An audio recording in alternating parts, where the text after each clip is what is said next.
soft lunch.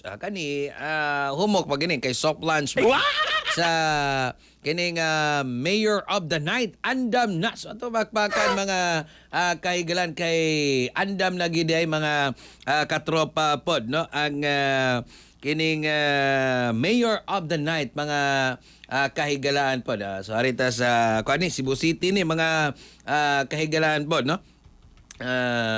Arita mga katropa. Kaya na si katropag Almi Mata Nastuga linya mga kahigalan po. Live report. Katropag Almi sa mga report please. Kawin na.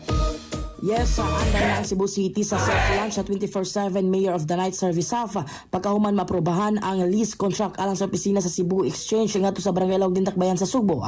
Si Vice Mayor Tomas Osmeña mingon nga magsugod ang syudad sa pilot run aron matanaw ang demand ug masulbad dayon ang operational gap. Gilagway niya ang focus sa sinugdanan mo night shift worker labi na ang mga nagtrabaho sa BPO sa Cebu IT Park ug Cebu Business Park.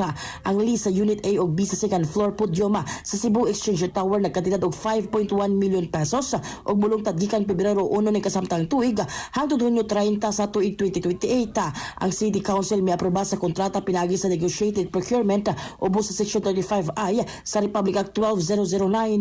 Ang Mayor of the Night maghatag og 24 oras nga access sa mga serbisyo sa syudad sama sa City Treasurer's Office, Business Permit and Licensing Office, City Health Department ug City Civil Registrar. Giawag usab ang mga national agencies sa pagsalmot.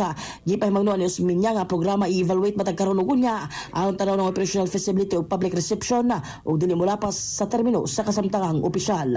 Mga katropa alang sa mapahimso sa panlawas ilang Santhona plus Gold alang sa naghiusap Pilipino para sa Pilipinas kini yung katropa Almi Mata XFM News.